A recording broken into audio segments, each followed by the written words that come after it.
Boa noite. Vamos ler Romanos capítulo 8.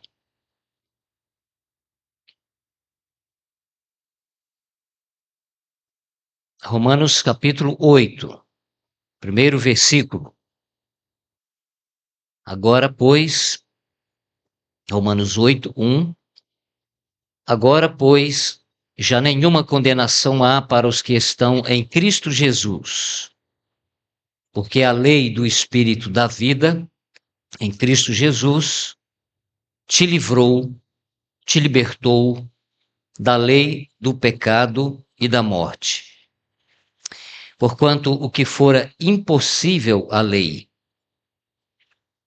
mais do que difícil, impossível à lei, no que estava enferma a carne, isso fez Deus, enviando o seu próprio Filho, em semelhança de carne pecaminosa e no tocante ao pecado. E com efeito, condenou Deus na carne o pecado, a fim de que o preceito da lei, o julgamento da lei, se cumprisse em nós, que não andamos segundo a carne, mas segundo o Espírito. Desde muito cedo na vida, nós aprendemos que lei é para ser acatada, lei é para ser obedecida. Mesmo quando um julgamento é injusto, a lei é obedecida. A história conta para nós que pessoas inocentes foram julgadas e condenadas, porque a lei decidiu que assim o fosse, e tiveram que cumprir a pena. Porque lei tem que ser acatada, lei tem que ser obedecida. A história conta também de pessoas culpadas, que precisavam ser penalizadas. Mas a história conta de pessoas culpadas que foram inocentadas, porque a lei decidiu assim. E o culpado saiu livre, porque a lei decidiu assim. Não cumpriu a pena. Eu estou citando essas experiências porque eu quero destacar a força da lei. A força da lei. E quem conhece, sabe, quem conhece a lei sabe que a lei tem domínio sobre o homem toda a sua vida. Isso está no capítulo anterior. A lei tem força e o homem, a lei tem domínio sobre o homem toda a sua vida. Nasce sob a lei, cresce tendo de obedecer, acatar a lei e morre debaixo da lei.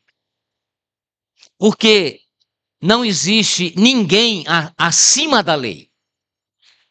Pode ter impostores, mas eles não são maiores do que a lei, eles são impostores. Ninguém está acima da lei. Antes, todos precisam se sujeitar a ela, sujeitar a lei.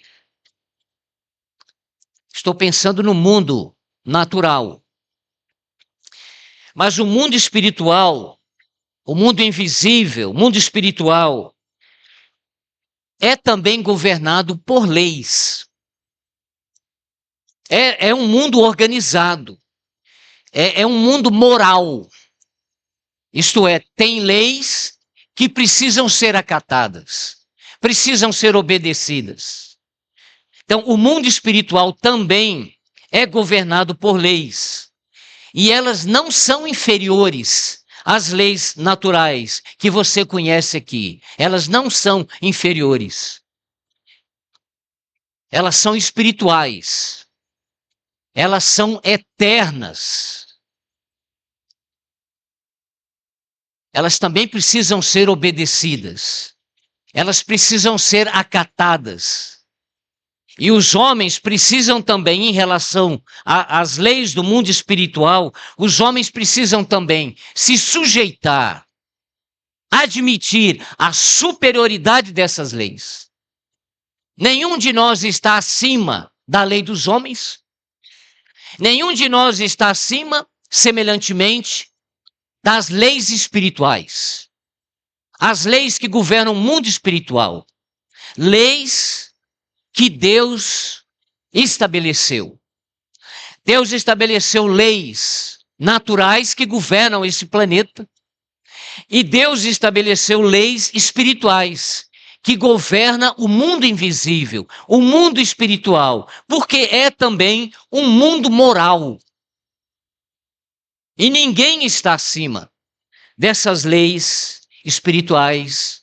Prezado ouvinte, amigo, amiga, que vieram aqui para ouvir o Evangelho, que ainda não confiaram no Senhor Jesus Cristo, ainda não receberam vida, ainda não receberam perdão. O mundo espiritual é governado por leis. Nem eu e nem você estamos acima dessas leis. Elas precisam ser respeitadas, admitidas, e nós precisamos nos sujeitar a essas leis. Amigo e amiga, deixa eu citar uma que está aqui no capítulo 7, no versículo 21. A lei de que o mal reside em mim. Isso é uma lei, prezado ouvinte, uma lei espiritual. E essa lei diz o seguinte em relação a mim, e em relação a você: o mal reside em nós. Isso aqui não é um projeto de lei, uma PL, um PL, projeto de lei, que Deus colocou aí para eu e você apreciarmos e votarmos para que Deus pudesse sancionar. Isso não é um projeto de lei. Isso aqui é uma lei. O mal reside em mim. O mal reside em você. É uma lei. Isso aqui também não é uma pesquisa feita por Deus e colocada diante do homem, para o homem votar. Nós estamos fazendo uma pesquisa. O mal reside em você ou não? Então, uns vão dizer, tá, o mal reside em mim, porque eu tenho feito muitas coisas ruins. Mas algumas pessoas religiosas, algumas pessoas moralmente caprichosas vão dizer, não, o mal não reside em mim. Então eu vou colocar aqui, não, o mal não reside em mim. Então nós vamos encontrar pessoas dizendo, elas precisam de salvação, eu não. Mas isso aqui não é uma pesquisa. Você acha que o mal reside em você? E você? Você acha que o mal reside em você? Não é uma pesquisa. Isso aqui é uma lei e já foi votado e decidido pelo Conselho Divino. E o Conselho Divino criou essa lei, ela está estabelecida e ela diz assim: o mal reside no homem. O mal reside na mulher.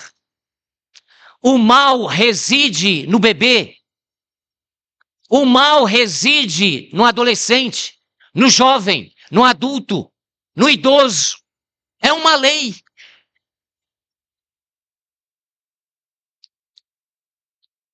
Romanos 5,12. Por um só homem entrou o pecado no mundo, e pelo pecado a morte. É uma distribuição. O pecado entrou no mundo por um só homem, e pelo pecado a morte. Assim também, um processo de distribuição. A morte passou a todos os homens, porque todos pecaram. Isso aqui apoia Romanos 7, 21. Não contradiz. Por um homem entrou o pecado no mundo. Pelo pecado, a morte. Nesse mesmo processo de distribuição, a morte passou a todos os homens, porque todos pecaram. A realidade da tua morte é uma prova de que você é pecador, porque o salário do pecado é a morte. Ecos de morte se acercam e soam perto de mim e de ti. O pecado faz parte da experiência de todo ser humano. Citamos Romanos 3:23 ontem, repito hoje. Todos pecaram. Estão rebaixados da glória de Deus. Estão destituídos da glória de Deus. Estão separados da glória de Deus. 1 João 1:8.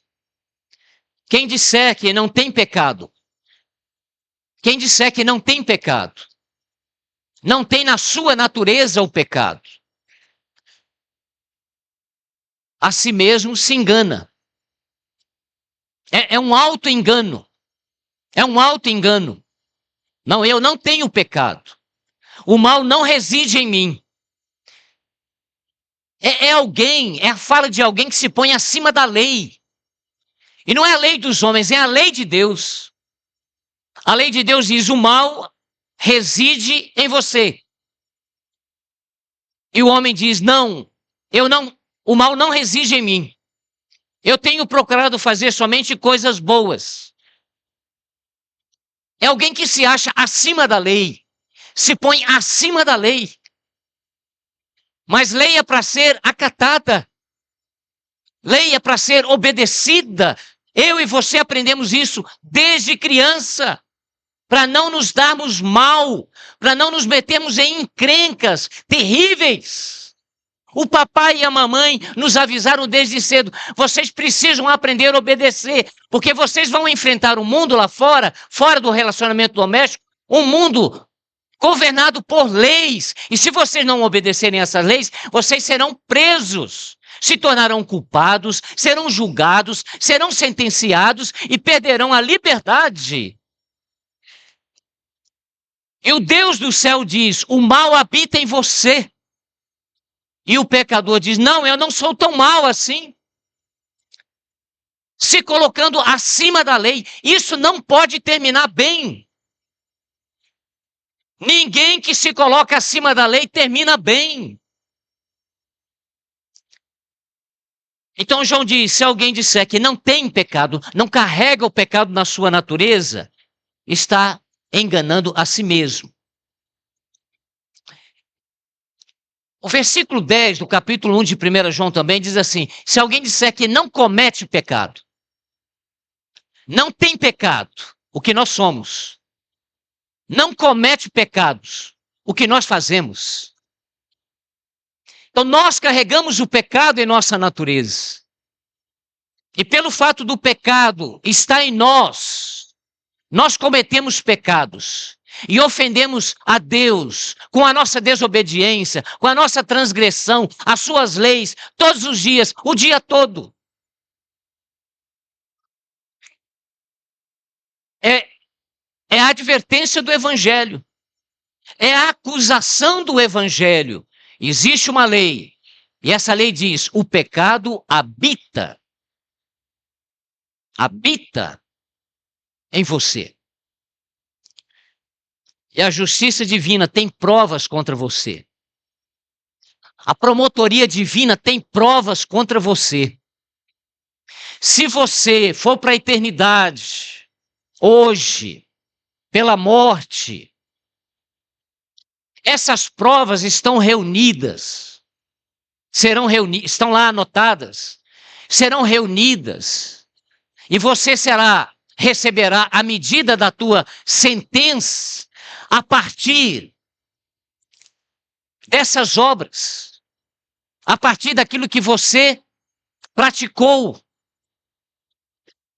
Pecados cometidos contra Deus, pecados religiosos, idolatria, feitiçaria, pecados cometidos contra o próximo, pecados de relacionamentos, pecados cometidos contra si mesmo, glutonaria, bebedice, drogas, bebidas, e daí por diante, pecados religiosos, pecados de relacionamentos, pecados sexuais antes de se casar, pecados sexuais depois de se casar, fornicação antes do casamento. Deus viu, tá? Deus anotou, tá? Pecados sexuais depois de se casar, infidelidade, está anotado. Deus sabe, tá? Ela não sabe, mas ele sabe. Está anotado. São provas que estão sendo reunidas contra aqueles que ofendem a Deus, que ultrapassam a sua lei, que são indiferentes àquilo que Deus estabeleceu. Ele viu, tá? Pecados verbais, praticados com o órgão da fala, mentira, maledicência, palavrões, palavras torpes, palavras indecentes, pecados se manifestando dessa forma, pecados verbais, pecados nos sentimentos, sentimentos pecaminosos, pecados nas ações, pecados nas reações, pecados nos pensamentos, pecados de omissão. É quando se sabe que deve fazer o bem e não faz. Isso é omissão. E a Bíblia diz pecado de omissão. Pecados na língua, pecados na garganta, pecados nos lábios, pecados nos pés, pecados nas mãos, pecados nos olhos. Deus vai apontar o nosso pecado citando partes do nosso corpo: garganta, língua, lábios, boca, pés, mãos, olhos. E esses pecados ofendem a lei de Deus todos os dias. E essas ofensas, essas transgressões, são provas que Deus está reunindo. E ai daquele que morrer nos seus pecados. Qualquer um desses, ou todos esses, ou um sequer. Ai daquele que morrer na sua condição natural, de herdeiro de Adão, cometedores de pecado, inventores de males, que forem para a eternidade sem receber o perdão, sem receber a justificação. Ai de você, se você ultrapassar, se você atravessar os portais da eternidade nesta noite, pela tua morte, ai de você. E a medida da sentença será baseada nessas obras, de acordo com Apocalipse capítulo 20, porque o pecado traz culpa, o pecado traz condenação. É por isso que nós começamos lendo aqui em Romanos 8:1, dizendo: agora nenhuma condenação. Porque o que foi escrito aqui foi escrito para ex-condenados. Pessoas que estavam debaixo de juízo, debaixo de condenação, acumulando seus pecados diante de Deus. Mas foram abraçados pela graça, aceitaram a graça, se uniram a Cristo, ouviram a pregação, corresponderam à pregação, confiaram no Cristo, apresentado como único e suficiente Salvador. E agora são ex-condenados. Nenhuma condenação há para os que estão em Cristo. Mas por que nenhuma condenação? É porque havia condenação. Porque os pecados são crimes cometidos contra Deus, contra a justiça de Deus, ofensas cometidas contra a justiça de Deus. E quem se põe acima da lei de Deus, quem não obedece à lei de Deus, se torna culpado, um criminoso no sentido espiritual. Precisa ser julgado, precisa ser sentenciado. Porque eu e você, até nós dois, nós concordamos que Deus precisa fazer isso. Porque um país, por exemplo, que não julga os crimes dos seus cidadãos são considerados corruptos. E Deus precisa fazer isso. É um Deus justo, é um Deus santo. E os nossos pecados atraem a ira de Deus. Existe uma lei, prezado ouvinte, e essa lei diz: o pecado habita em você. Não é uma sugestão, não é uma proposta de lei, não é uma pesquisa, é uma lei. O pecado habita em você e se manifesta de várias formas. Contra Deus, contra o próximo, contra você mesmo. Com a língua, com a boca, com os lábios, com os pés, com as mãos, com os olhos. Ações, reações. E o pecado vai se manifestando através da nossa carne. A maldade está em nós. E quando o pecador diz, isso é muito sério, vou fazer somente o bem, estou com medo disso, estou amedrontado, se eu terei de comparecer diante, se o mundo é moral, eu preciso comparecer diante do Criador para prestação de contas, estou com medo, estou temendo, não posso ir assim para a eternidade, com todas essas provas que Deus tem contra mim, não posso negar a minha maldade, a minha vileza. Uma senhora faleceu recentemente lá em Santo Amaro. Foi cometida de câncer. Nunca se interessou pelo Evangelho. Mas em velórios, assim, por consideração, ela parecia ouvir o Evangelho. Faleceu há pouco tempo. E a pessoa que estava na companhia dela disse que ela disse o seguinte: eu estou preocupada com a minha alma. Nunca se preocupou.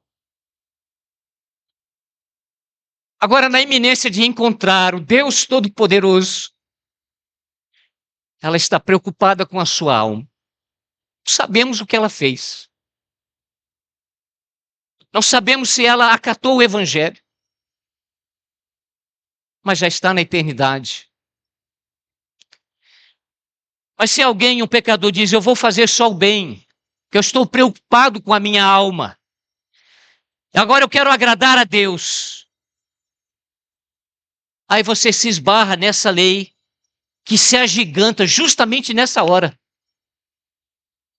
A lei cresce, essa lei se torna uma muralha na tua frente, porque o versículo 21 diz assim, então, ao querer fazer o bem, encontro a lei de que o mal reside em mim.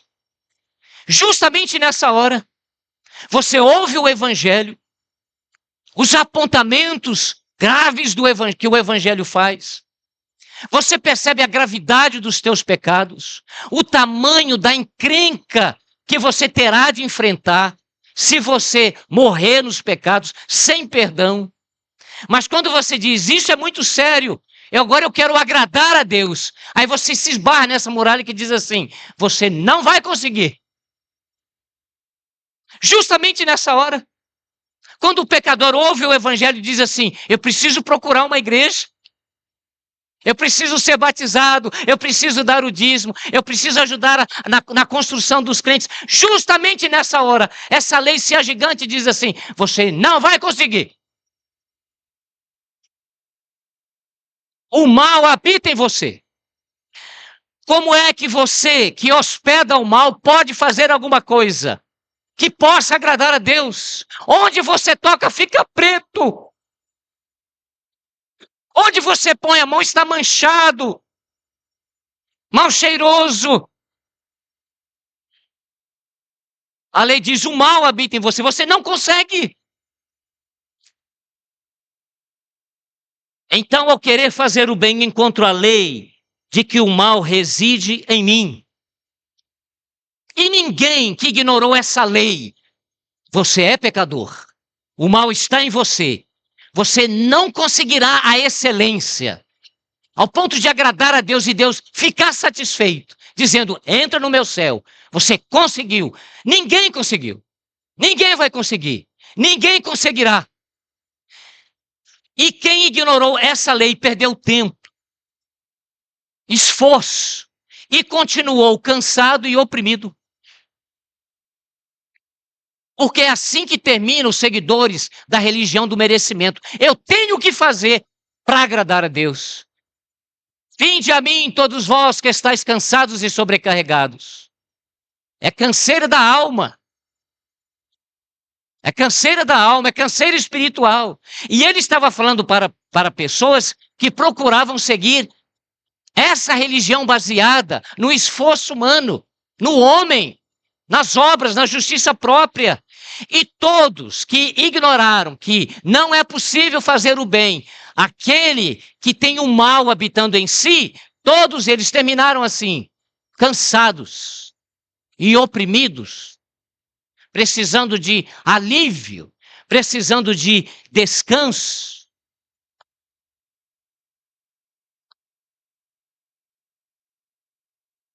Romanos 8:3 diz que a religião baseada no homem não pode justificá-lo. O versículo que lemos eu fiz questão de frisar. Porquanto o que fora impossível à lei, que estava enferma pela carne. A lei diz assim, é assim que a religião faz. Faça! Mas como é que a carne que hospeda o pecado vai fazer? Então é impossível que a religião do merecimento, não é? É difícil, é muito difícil a religião salvar uma pessoa. Deus, pela sua palavra, está dizendo, é impossível. Pode parar. É impossível que a religião baseada no esforço humano possa tornar uma pessoa habilitada para morar eternamente na presença de Deus. É impossível. E nós temos vários exemplos de pessoas que fizeram assim e ficaram do mesmo jeito, continuaram do mesmo jeito. Temos um jovem rico que se aproxima do Senhor Jesus, por exemplo, e diz assim: mestre, bom mestre, que farei para herdar a vida eterna? Farei para herdar a vida eterna. E o Senhor então cita os mandamentos. Você conhece os mandamentos? E cita só os mandamentos que têm relação dele, que tinha relação dele com o seu próximo. Você conhece os mandamentos? Ele disse assim, desde criancinha, desde a escolinha, eu tenho observado estas coisas. E Mateus escreve assim, o que me falta ainda? Desde a escolinha, desde a infância, observando a lei, que diz assim, faça para merecer, faça para agradar. E agora esse homem, que desde criança está envolvido com essa religião, diz assim, o que me falta ainda? Não pode, é uma frustração. A religião não pode salvar uma pessoa. A justiça própria não pode absolver uma pessoa diante de Deus. A justiça própria não pode limpar, purificar a consciência de um pecador culpado diante de Deus. Não pode. É impossível. E quem sabe você é uma pessoa dessas. Tem ouvido o evangelho, as acusações do evangelho, acusações carinhosas, verdadeiras, legítimas. Você nunca será enganado pela pregação do evangelho, iludido. E pode ser que a tua reação tenha sido assim, eu preciso procurar uma igreja, eu preciso me batizar, eu preciso dar o dízimo, eu preciso disso, eu preciso fazer boas obras. Não é isso. Você vai terminar cansado e correndo riscos de perdição eterna. Isso não vai te livrar dos teus pecados, da condenação dos teus pecados. Então, o que eu e você vamos fazer? Se essa é a nossa condição diante de Deus. O Evangelho mostra a nossa maldade, a nossa vileza, a nossa condenação, a gravidade de tudo isso. E diz assim: você não vai conseguir, porque o mal está em você. Então o que a gente vai fazer? O versículo 3 diz: o que fora impossível à lei, isso fez Deus. Então existe uma saída para nós. Existe uma saída para você. Isso fez Deus. O que a religião não pôde fazer. O que a justiça humana não pôde fazer para ele mesmo. Isso fez Deus. Enviando seu próprio filho em semelhança de carne pecaminosa e no tocante ao pecado. E com efeito, condenou Deus na carne o pecado. Ele deu o filho dele, o Senhor Jesus Cristo.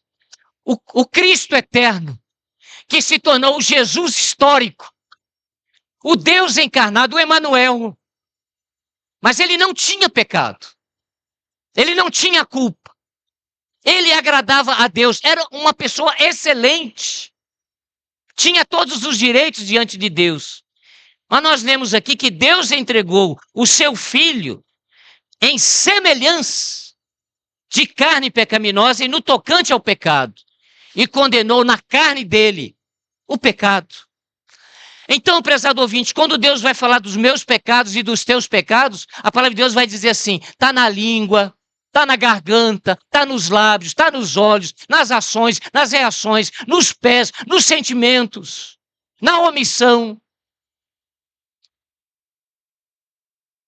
Mas aqui nós lemos que Deus enviou o seu filho em semelhança de carne pecaminosa e condenou na carne dele.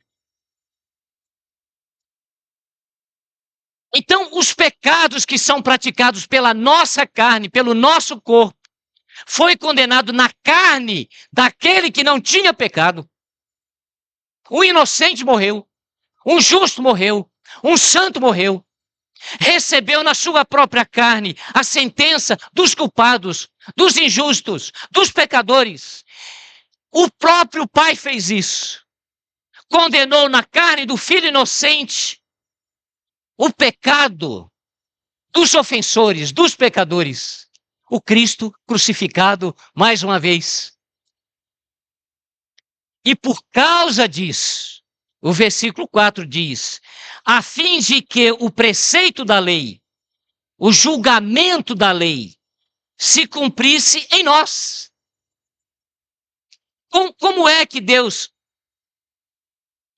podia nos salvar se nós o ofendíamos o tempo todo? Mas a nossa maldade precisava ser julgada, castigada. Como é que ele seria, o Deus justo seria também um Deus perdoador, justificador, fazendo vista grossa para os meus e os teus pecados? Então ele pega os meus e os teus pecados, castiga na carne do Senhor Jesus Cristo, a fim de que o julgamento da lei, o preceito da lei, se cumprisse em todo aquele que crê. Prezado ouvinte, amigo e amiga, porque Cristo foi castigado, porque Cristo foi ferido na carne, Deus pode aplicar justiça em você. Deus pode te inocentar. Deus pode te salvar. Deus pode te purificar, sem comprometer a justiça dele. O julgamento da lei, morte aos pecadores, porque o salário do pecado é a morte. Mas Deus pode dar vida, Deus pode dar perdão, porque os meus pecados e os teus pecados foram castigados na carne do Filho de Deus. Prezado ouvinte, você que entrou aqui sem esperança, perdido, acumulando pecados diante de Deus, provas, reunindo provas contra você mesmo. Você pode sair daqui, ou mesmo antes da reunião terminar, aí onde você está, você pode ser inocentado, você pode ser justificado, você pode ser perdoado. E isso é uma decisão de Deus, é você e Ele. E depois você procurar e dizer, agora eu sei o que é paz. Porque nenhuma condenação há para aqueles que estão em Cristo. Esperamos muito que esta seja a tua experiência nesta noite. Não pule por cima dessa lei. Não ignore, você não está acima da lei. Mas existe a lei do Espírito da vida. Essa é maior. E por causa dela você pode ser justificado. Você pode ser perdoado por Deus, mesmo segundo a sua promessa. Que seja assim. Amém.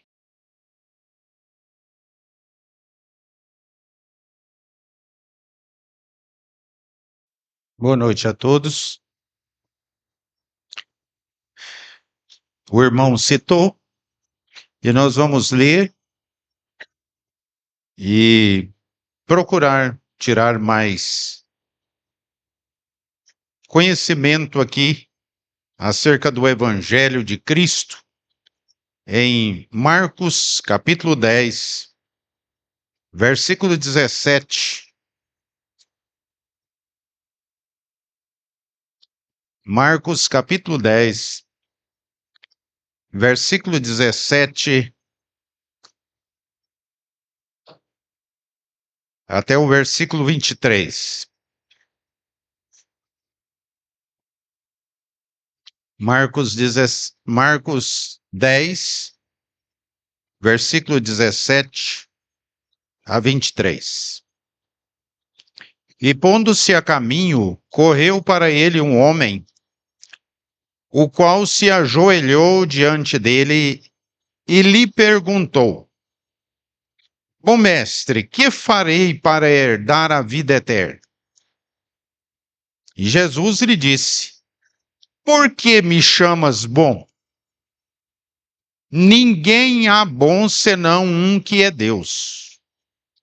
Tu sabes os mandamentos: não adulterarás, não matarás, não furtarás, não dirás falsos testemunhos, não defraudarás alguém, honra teu pai e a tua mãe.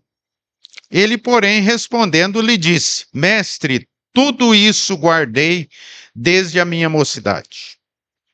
E Jesus, olhando para ele, o amou.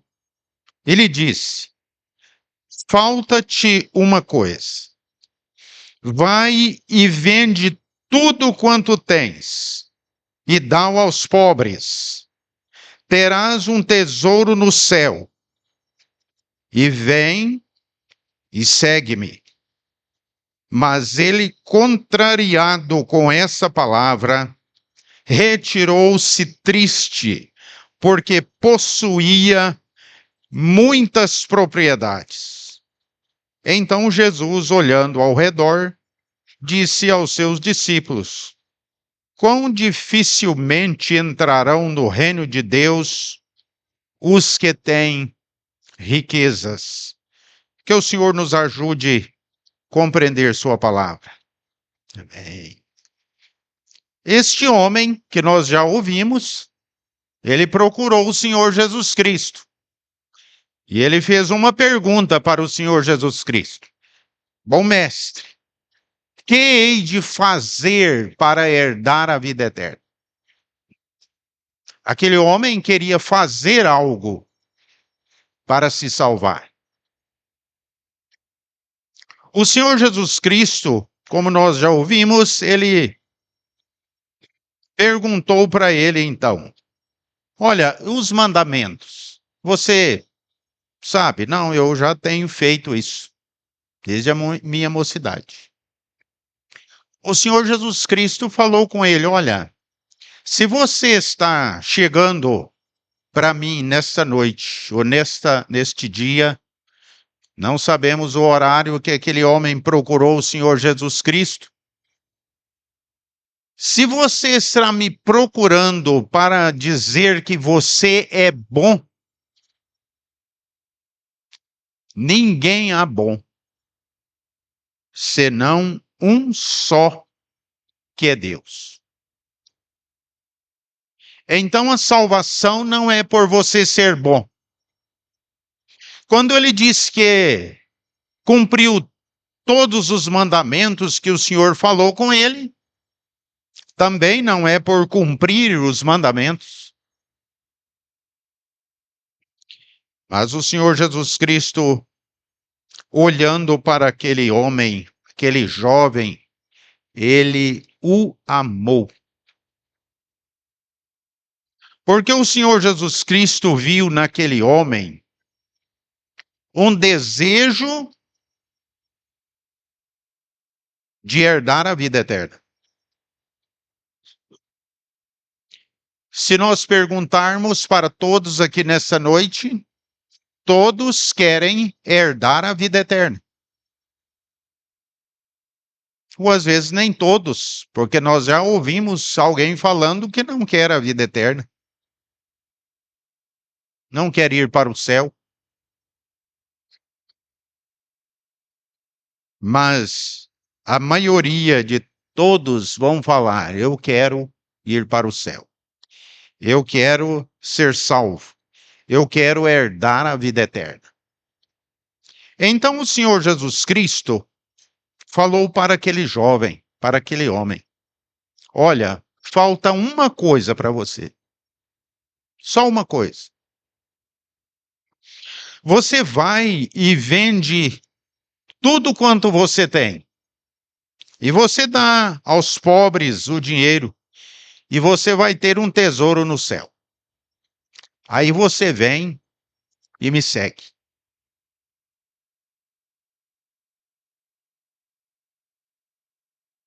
E ele, contrariado com esta palavra, saiu da presença do Senhor Jesus Cristo triste. Do mesmo modo que ele entrou na presença do Senhor Jesus Cristo, ele saiu triste. Porque ele não tinha a vida eterna.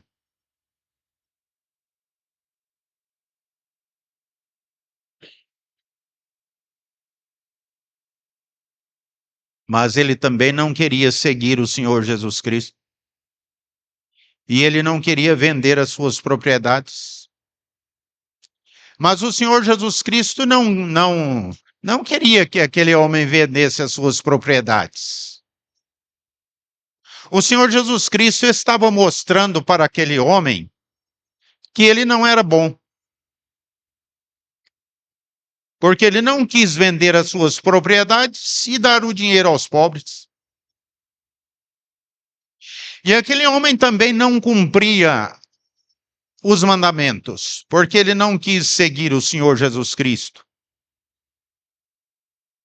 E a lei falava: amarás o Senhor teu Deus de todo o teu coração, de todo o teu entendimento, de todas as suas forças. E ele não quis seguir o Senhor Jesus Cristo.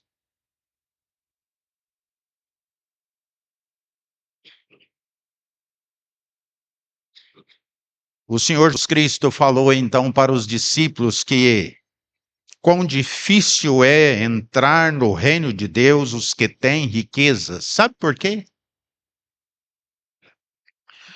Porque só pode entrar, só pode ver e só pode entrar no reino de Deus quem nasce de novo. Quem nasce de novo. O Senhor Jesus Cristo falou estas palavras para Nicodemos em João capítulo 3. João capítulo 3, versículo 1. Encontramos um homem rico, importante, lá em Israel. Diz aqui, João 3:1, que havia entre os fariseus a seita mais rigorosa quanto ao cumprimento da lei estava este homem. Havia entre os fariseus um homem chamado Nicodemos, príncipe dos judeus. Este foi ter de noite com Jesus e disse-lhe: Rabi, bem sabemos que és mestre vindo de Deus, porque ninguém pode fazer estes sinais que tu fazes se Deus não for com ele. Jesus respondeu e disse-lhe: na verdade te digo que aquele que não nascer de novo não pode ver o reino de Deus.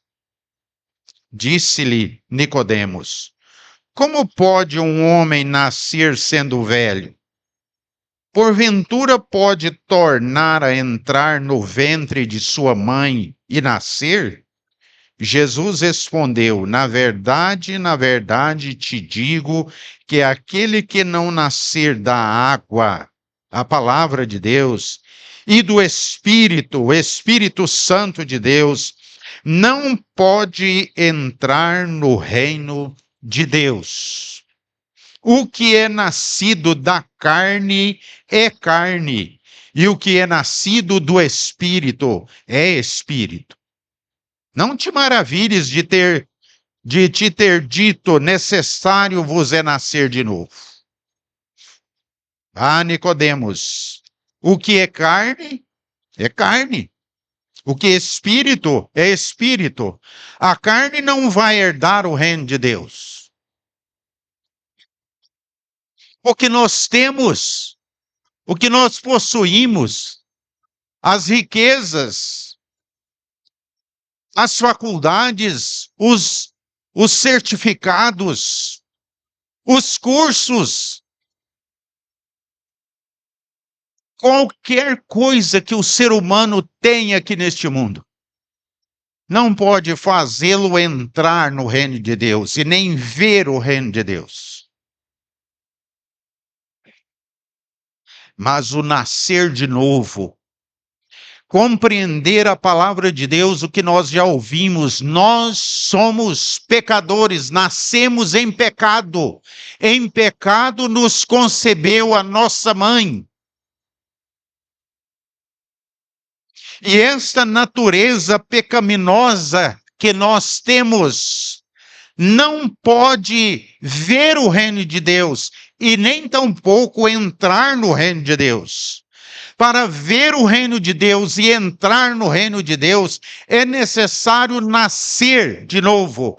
É compreender esta verdade que a carne não vai herdar o reino de Deus. E nós precisamos procurar quem pode nos vivificar. Nós estamos mortos em delitos e pecados, diz Paulo aos Efésios.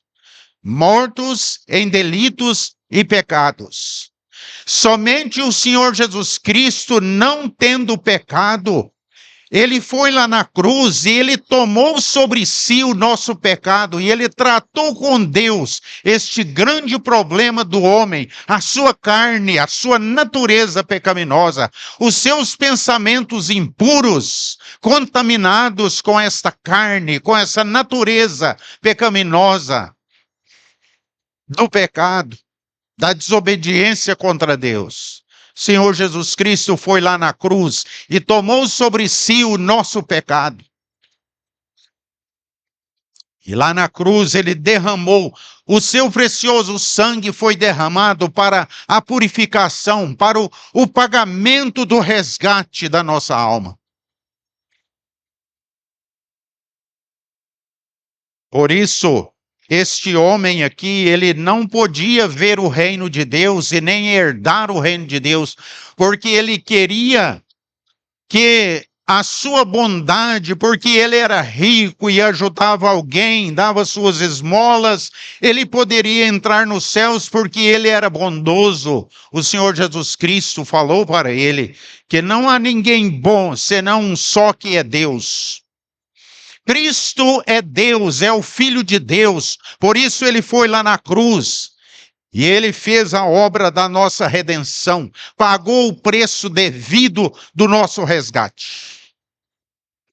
Agora, para sermos salvos, é necessário nós procurarmos o Senhor Jesus Cristo, porque ele morreu lá na cruz, mas ele ressuscitou ao terceiro dia. e está vivo, e diz nos Hebreus 7:25 que ele pode salvar perfeitamente todos aqueles que por ele se chegam a Deus, vivendo sempre para interceder por eles. Ele é Deus e está nos céus. E ele quer salvar a todo pecador.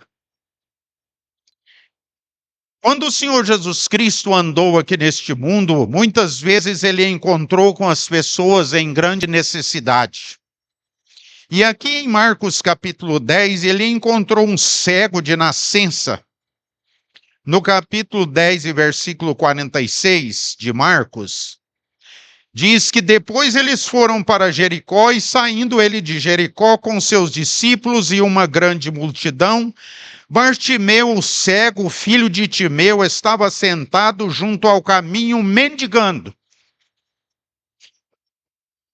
Nós lemos de um homem rico que queria que a sua riqueza o levasse para os céus, ele pudesse obter a vida eterna, o reino de Deus, por aquilo que ele possuía, por aquilo que ele fazia, por aquilo que ele cumpria. E agora nós encontramos um fariseu que está procurando o Senhor Jesus Cristo e falou com ele que ninguém podia fazer os sinais que ele estava fazendo se Deus não fosse com ele. O Senhor Jesus Cristo, conhecendo os seus pensamentos, falou com Nicodemos, aquele fariseu, que era necessário nascer de novo, nascer da água, da palavra de Deus, compreender que esta palavra viva e eficaz é verdadeira. E ela está falando do nosso pecado, da nossa desobediência, mas está apontando para Jesus Cristo, o único Salvador. E quando nós compreendemos essa verdade, e nós então olhamos para Jesus Cristo, e com a nossa boca nós confessamos ao Senhor, e com o nosso coração nós cremos, será salvo, diz a palavra de Deus. Romanos capítulo 10. Confessar com a boca e crer com o coração. Agora encontramos um cego à beira do caminho, mendigando, não possuía nada. Um mendigo que estava ali todos os dias, sobrevivendo das moedinhas que ele recebia, das esmolas dos que passavam naquele caminho. E quando ouviu que era Jesus o Nazareno que estava passando ali, Jesus de Nazaré, ele começou a clamar e a dizer: Jesus, filho de Davi, tem misericórdia de mim. Muitos o repreendiam à beira do caminho, muitas pessoas, muitos tumultos, muitas ideias, muitos pensamentos, muitas filosofias, muitas religiões, e estão falando para Bartimeu: ele não vai dar ouvidos para você, você é um cego de nascença e você é um mendigo. Mas ele gritava cada vez mais e ele falava alto, clamando ao Senhor: Filho de Davi, tem misericórdia de mim. E Jesus, parando, disse que chamassem o cego. E chamaram ele. E disse-lhe o Senhor: tem bom ânimo. Já pensou? Tem bom ânimo.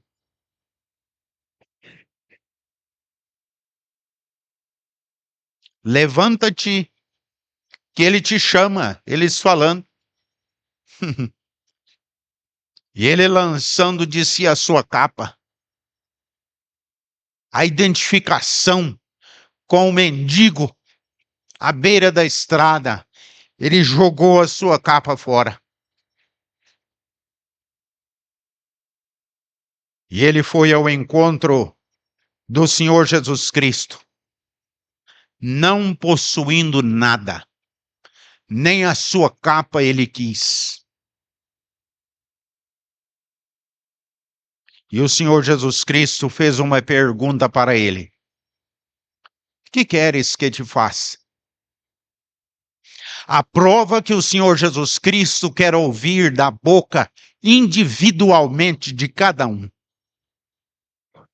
Que queres que te faça? O Senhor Jesus Cristo é quem criou aquele cego.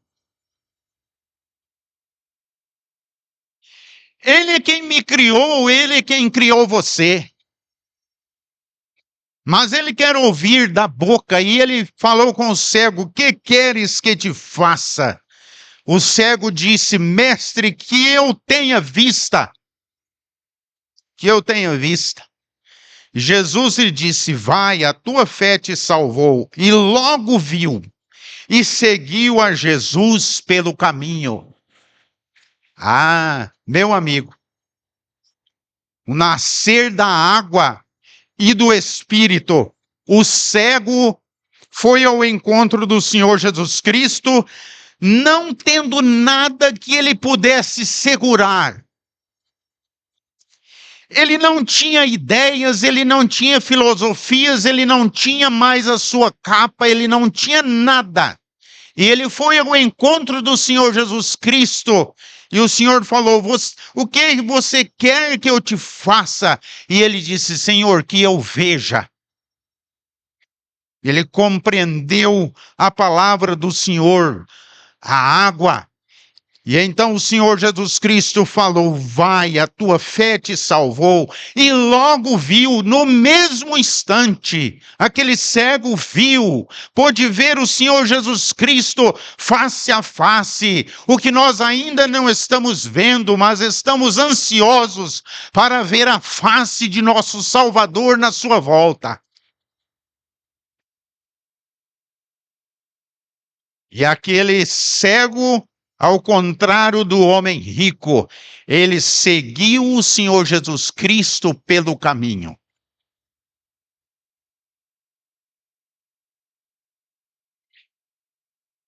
Tem um versículo em Efésios, capítulo 1, que nós vamos ler ele. Efésios, capítulo 1.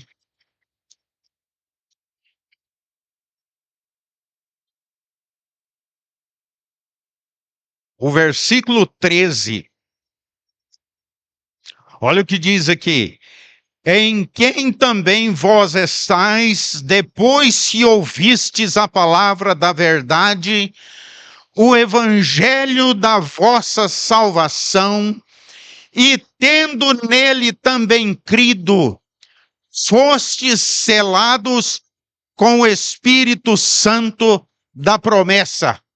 No mesmo instante, quando nós compreendemos a água, a verdade da palavra de Deus, o Espírito Santo vem habitar em todo aquele que crê no Senhor Jesus Cristo como seu Salvador pessoal, no mesmo instante, no mesmo momento.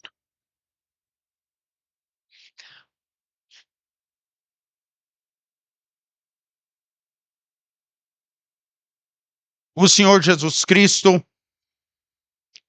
ele veio com o objetivo de nos salvar. Não existia outro objetivo nos planos divinos. O Filho de Deus se encarnou. Ele tomou um corpo.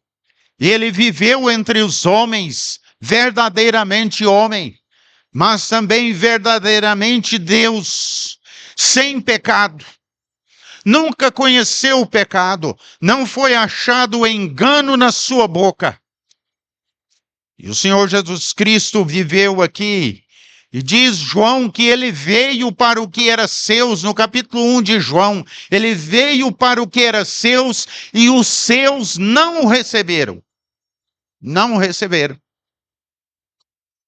O Senhor Jesus Cristo, ele deixou a sua glória visível nos céus, ele esvaziou-se da glória divina, e ele baixou a este mundo humilde.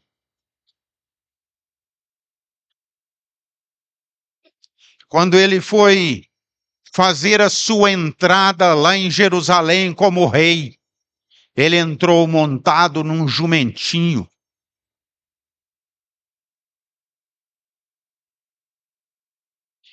Mas sabe, amigos, nós cantamos que Cristo deixou sua glória, tendo a certeza ser seu destino a cruz do Calvário.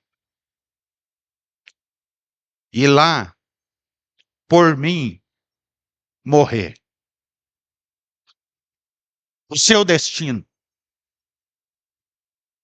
os seus planos eternos, sábios, grandiosos, com respeito a nós, pecadores perdidos neste mundo, achando ser alguma coisa porque possuímos algumas propriedades, ou éramos religiosos fariseus, conhecíamos a lei, mas muitas vezes também um mendigo, né? Assentado à beira do caminho, não possuindo nada. O Senhor Jesus Cristo veio para todos. Ele veio para nos salvar. Olha o que nos diz 1 Timóteo capítulo 2. 1 Timóteo capítulo 2.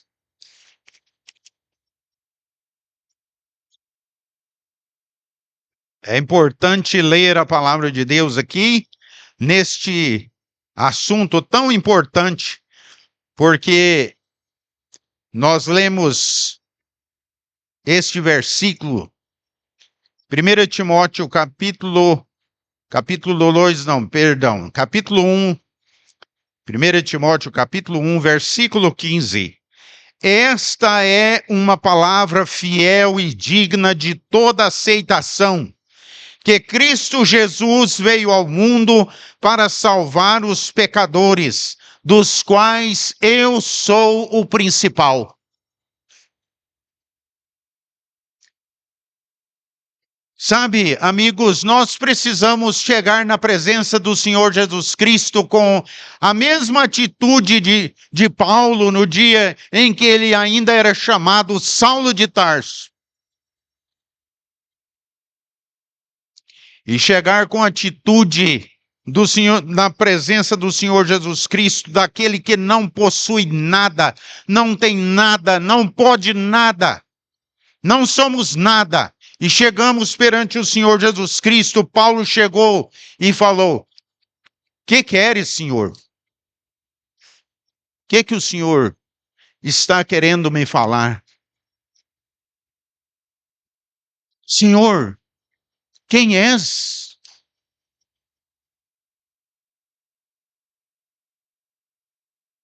Nós precisamos chegar como Saulo de Tarso, considerando que nós somos o principal dos pecadores. O meu pecado levou o Senhor Jesus Cristo à cruz do Calvário. Foi o meu pecado que levou o Senhor Jesus Cristo a sofrer atrocidades pelos homens. Foi o meu pecado que fez o Senhor Jesus Cristo falar: Deus meu, por que me desamparaste? Foi o meu pecado que levou o próprio Deus ser sepultado numa sepultura feita por mãos de homens. Mas ele é Deus, e ele ressuscitou de entre os mortos, e está vivo e quer salvar você nesta noite. Mas ele quer que você chegue nesta condição, reconhecendo que o seu pecado levou o Senhor Jesus Cristo à cruz, a realizar aquela obra lá na cruz. E considerando algumas coisas ainda em Lucas, vamos ler Lucas capítulo 24. Lucas capítulo 24.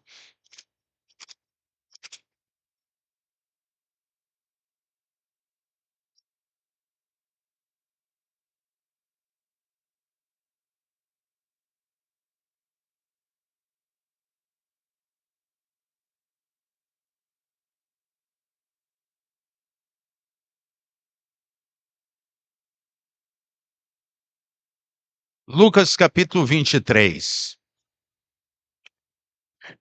Lucas 23. Depois nós vamos ler este versículo de Lucas 24. Mas vamos ler um trecho antes aqui em Lucas 23. Lucas capítulo 23 está mostrando da crucificação do Senhor Jesus Cristo e diz que quando chegaram, versículo 33, quando chegaram ao lugar chamado a Caveira, ali o crucificaram e aos malfeitores, um à direita e o outro à esquerda. Dois malfeitores, um à direita, outro à esquerda, e o Senhor Jesus Cristo na cruz central. Dizia Jesus: Pai, perdoa-lhes, porque não sabem o que fazem. E repartindo as suas vestes, lançaram sortes. E o povo estava olhando. Também os príncipes zombavam dele, dizendo: aos outros salvou, salve-se a si mesmo, se este é o Cristo, o escolhido de Deus, duvidando, né? E também os soldados escarneciam dele. Chegando-se a ele e apresentando-lhe vinagre, dizendo: se tu és o rei dos judeus, salva-te a ti mesmo. Também por cima dele estava um título escrito em letras gregas, romanas e hebraicas: este é o rei dos judeus. Maior desprezo em todas as línguas conhecidas lá em Jerusalém. Lá fora de Jerusalém está o Filho de Deus crucificado numa cruz e um escárnio dizendo: este é o rei dos judeus. E um dos malfeitores que estavam pendurados blasfemava dele, dizendo: se tu és o Cristo, salva-te a ti mesmo e a nós. Respondendo, porém, o outro repreendia-o, dizendo: tu nem ainda temes a Deus, estando na mesma condenação? Nós, na verdade, com justiça, porque recebemos o que os nossos feitos mereciam. Mas este nenhum mal fez. E disse a Jesus: Senhor, lembra-te de mim quando entrares no teu reino. Disse-lhe Jesus: em verdade te digo que hoje estarás comigo no paraíso. Sabe, amigos, se o Senhor Jesus Cristo entrasse ali naquela porta e perguntasse para você: o que queres que te faça?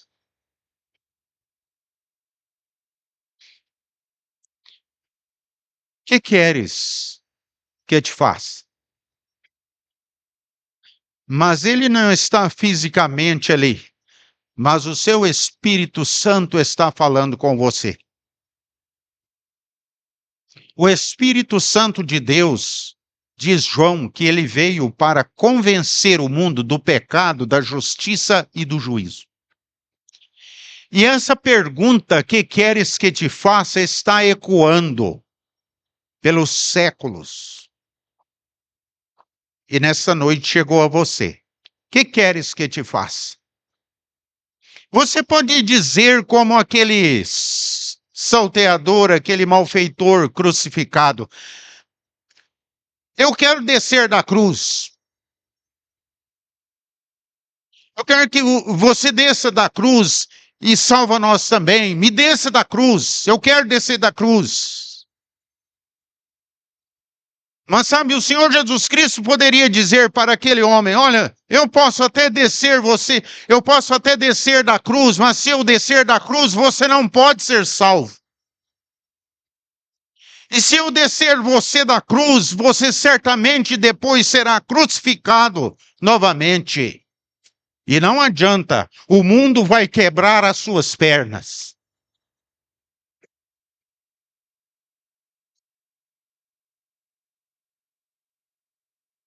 E a pergunta foi feita para o outro malfeitor: que queres que te faça? Ah, Senhor, eu quero o reino. Eu quero o reino.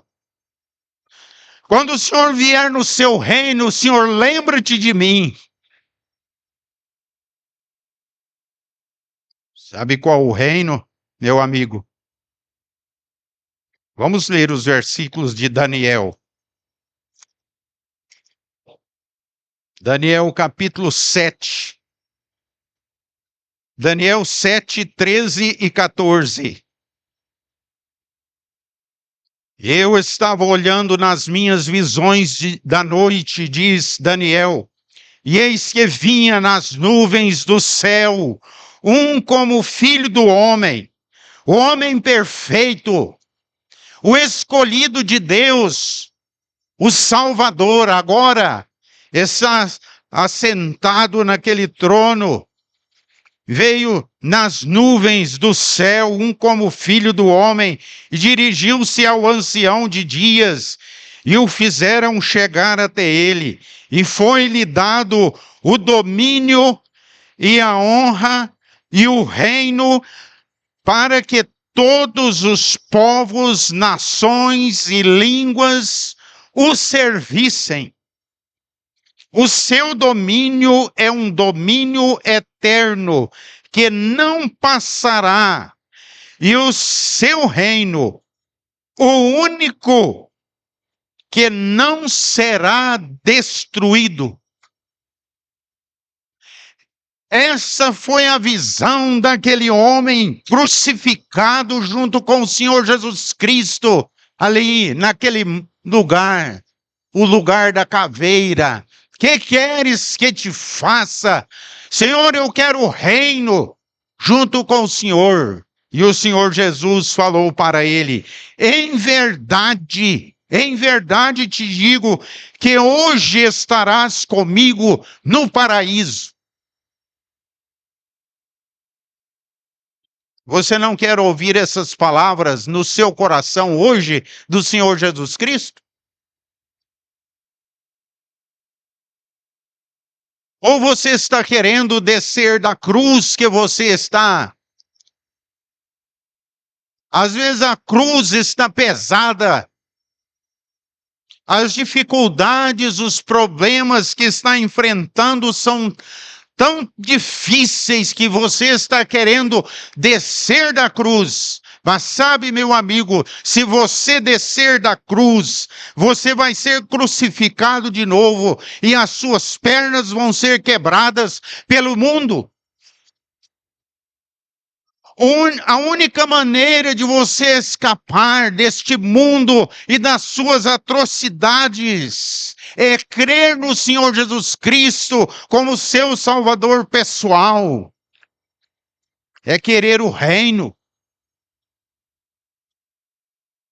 É nessa noite chegar ao Senhor Jesus Cristo e falar com Ele nas suas palavras, na sua compreensão. Fale com Cristo nesta noite. Conta para Ele. Senhor Jesus, eu pensava que eu podia fazer alguma coisa. Eu pensava que os meus sofrimentos que eu estou passando neste mundo poderiam me salvar. Eu pensava que o que eu possuo, o que eu sou, poderia me levar para os céus. Mas, Senhor, eu tenho compreendido que não tem nada que pode me levar aos céus a não ser o Senhor, porque o Senhor morreu por mim na cruz. E, Senhor, eu creio nesta verdade. Eu creio no Senhor Jesus Cristo como meu Salvador neste momento. Perdoa o meu pecado. E você estará seguro para a eternidade.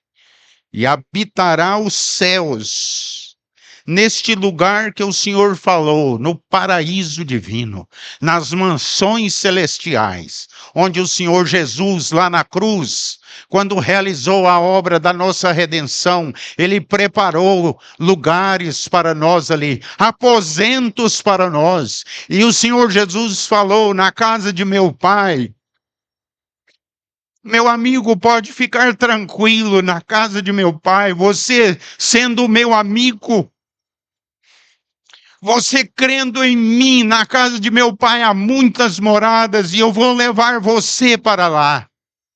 para que onde eu estiver estejais você também comigo. Você não quer ser amigo do Senhor Jesus Cristo para habitar com Ele nas mansões celestiais, na glória dos céus, no seu reino eterno, jamais passará. Os reinos deste mundo estão passando, já passaram muitos, e está passando os reinos, virá outros reinos que também passarão. Mas o reino do Senhor Jesus Cristo não passará jamais. E eu e você, se você crer no Senhor Jesus Cristo nessa noite, porque eu vou participar deste reino, e eu conheço muitos aqui que vão participar, porque nós cremos no Senhor Jesus Cristo como nosso Salvador pessoal. Não é essas coisas superficiais, não há nada da carne que herdará o reino de Deus, não é nada de hereditário, não é porque o meu pai, o meu avô era um crente, eu também vou herdar os céus, nada disso, meu amigo. Individualmente, eu e você, e eu já fiz, já tomei essa decisão há muitos anos. E eu posso te dizer com certeza, e muitos aqui poderiam subir aqui e dizer, eu sei em quem tenho crido, eu estou bem certo que Ele é poderoso para guardar o meu depósito, o depósito da minha fé na obra de Cristo. Ele é poderoso para guardar o meu depósito até aquele dia. Você pode confiar nele.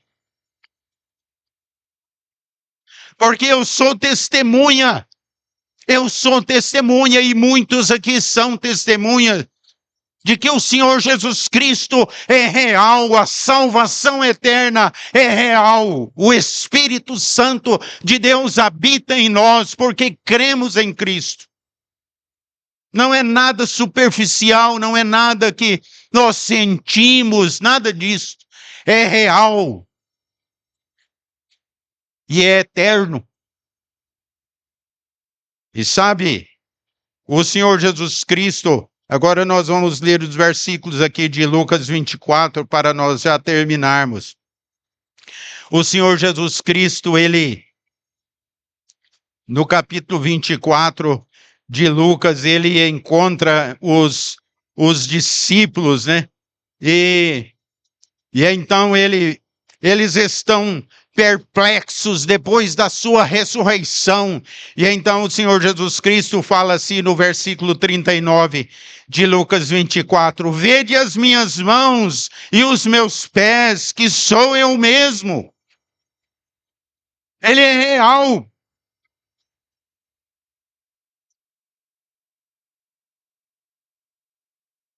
Naquele dia, os discípulos não quiseram tocar, não quiseram, nem Tomé. Senhor meu e Deus meu. E lá na glória, meu amigo, quando nós chegarmos ali, nós vamos ver a prova do amor de Deus para conosco, o maior amor de todos os tempos. A morte do próprio Filho de Deus, e nós vamos ver a prova ali, as suas mãos, as marcas do nosso pecado. E nos seus pés, e no seu lado ofendido por aquela lança daquele soldado. Mas eu creio que ninguém jamais quererá tocar naquelas feridas que o nosso Salvador sofreu por mim e por você. Nós vamos estar na glória eternamente gratos por aquela obra redentora que nos livrou de uma ira futura que há de cair sobre o mundo dos ímpios. O Senhor nos livrou por amor, por graça, por bondade. E nessa noite quer você. Ele quer você nessa noite. Ele não quer que você saia esses portões daqui deste salão sem crer nele como seu Salvador pessoal. Aí no banco onde você está, com as suas palavras, confesse ao Senhor Jesus Cristo como seu Salvador. Creia nele de todo o coração. Confesse seu pecado a Cristo e ele vai te salvar. E você vai ver o reino de Deus no mesmo instante que você crer. E você quererá seguir o Senhor Jesus Cristo, como nós estamos seguindo. Como nós estamos vivendo neste mundo contentes, alegres, satisfeitos por Cristo Jesus e aguardando a sua volta para nos buscar. Que o Senhor abençoe sua palavra. Amém.